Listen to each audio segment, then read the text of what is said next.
From Jaipur, we're flying to Arusha, Tanzania.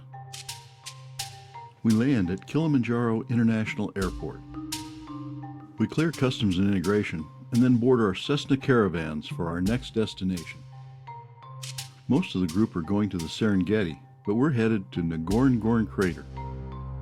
Our plane takes us over the Great Rift Valley to Lake Magadi. There we meet our guides and board safari vehicles. We enter the Ngorongoro Conservation Area. The Ngorongoro Crater Lodge will be our home during our stay here. And the staff enthusiastically greets us.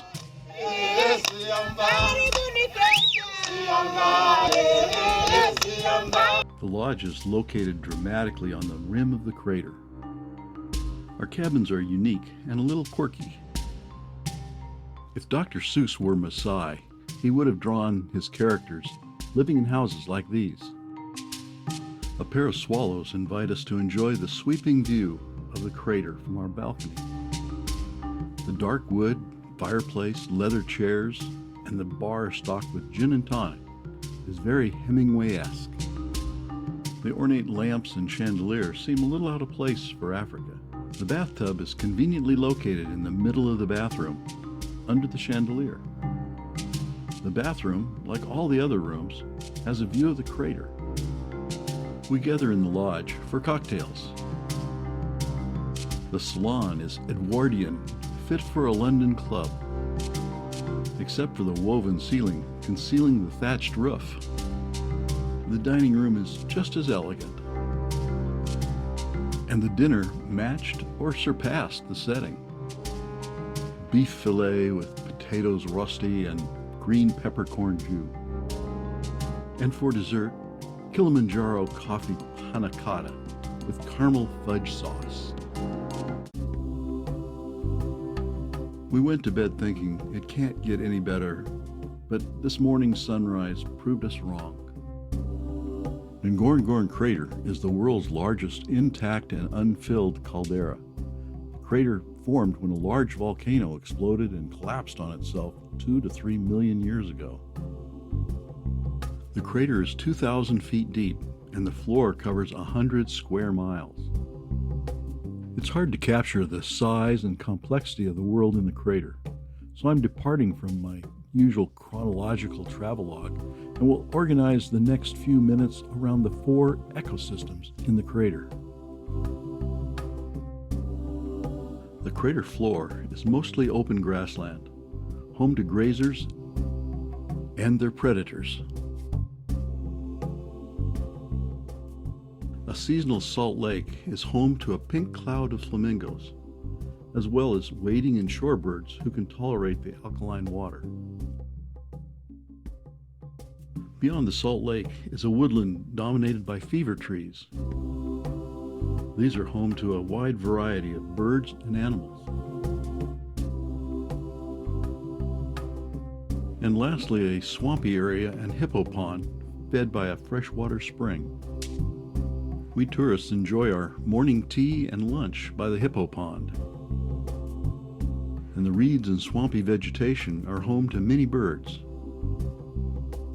The open short grass plains are home to a resident population of 7,000 wildebeest, 4,000 zebra, and 3,000 Grants and Thompson gazelle. Of the antelope family, we saw a lot of wildebeest. These in the crater are non-migratory, and quite a few gazelle. We spent a couple hours with this very pregnant and very uncomfortable Thompson's gazelle, hoping that we were going to witness a birth, but eventually she just got up and walked away.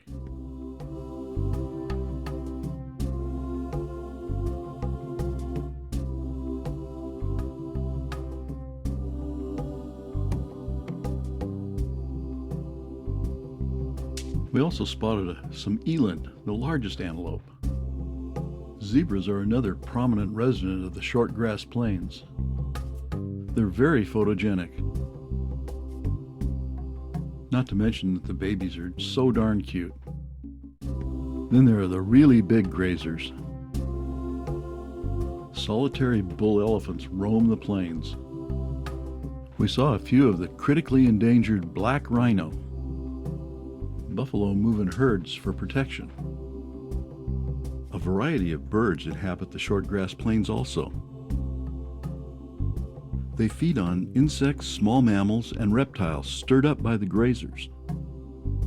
Also known as the butcher bird, the physical shrike will impale its catch on an acacia thorn to be consumed later.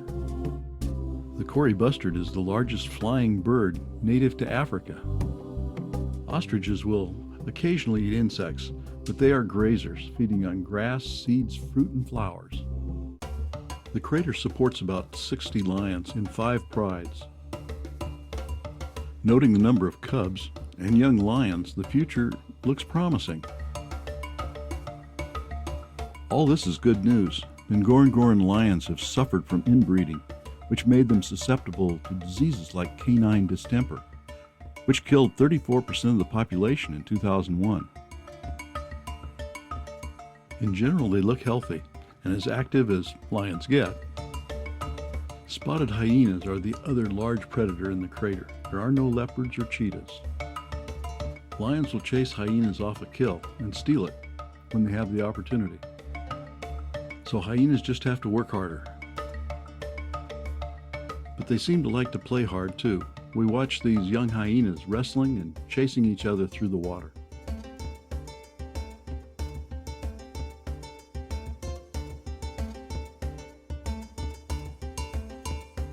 Not all predators are large. The jackal is an opportunistic hunter, eating carrion, stealing parts of kills, or killing when they can. And they can be very effective when the opportunity presents. We watched as this jackal made short work of an Abdim's stork. Caracals are also a relatively small but very effective predator.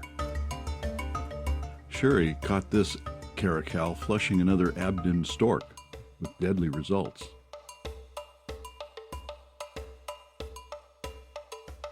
There are also predators on the wing. The auger buzzard hunts small mammals and reptiles. The linear falcon preys on other birds. Lake Magadi is a seasonal salt lake in the southwest quadrant of the crater. The lake is home to both greater and lesser flamingos, depending on the season. Right now, these are lesser flamingos, feeding on algae and shrimp that grow in the alkaline lake.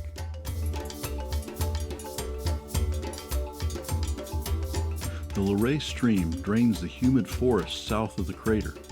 It feeds the Luray forest, which consists of fever trees and acacia. The forest provides a protective nursery for elephants. We saw the bull elephants in the open grassland, but the herd of females, immature males, and babies prefer the protection and variety of food available in this forest.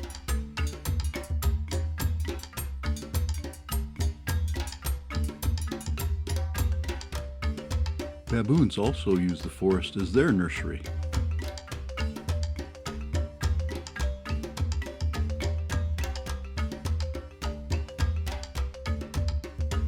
As one would expect, the woodland is home to birds, large and small.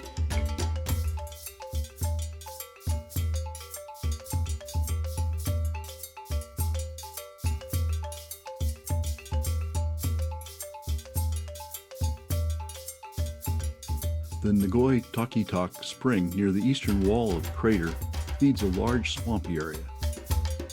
At the picnic site, the hippos have carved out a pond for themselves, which is much appreciated by the water birds.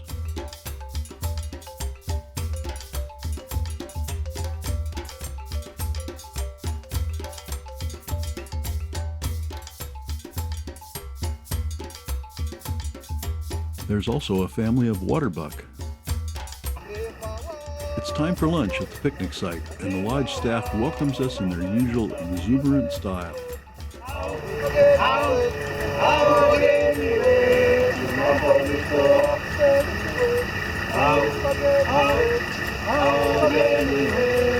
And the food is as we've come to expect, outstanding.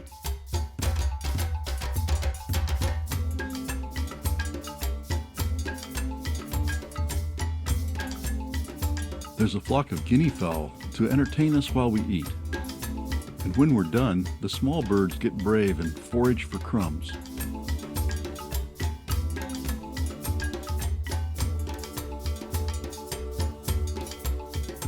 And some not-so-little birds are looking for scraps too. These warthog are at home in the margin between the swamp and the forest. The bat-eared fox hunts in the short grass plains but likes to hide in tall grass. The African wildcat hunts at night and hides in this area during the day. A herd of elephants has ventured out from the forest to graze. This little one is at most 2 weeks old, we're told. The matriarch warns us off. That's close enough. And that's the end of our adventures in the Ngorongoro Crater. At the lodge, the staff helps us load up for our trip back to Arusha. Landing back at Kilimanjaro International Airport, we find the explorer waiting for us.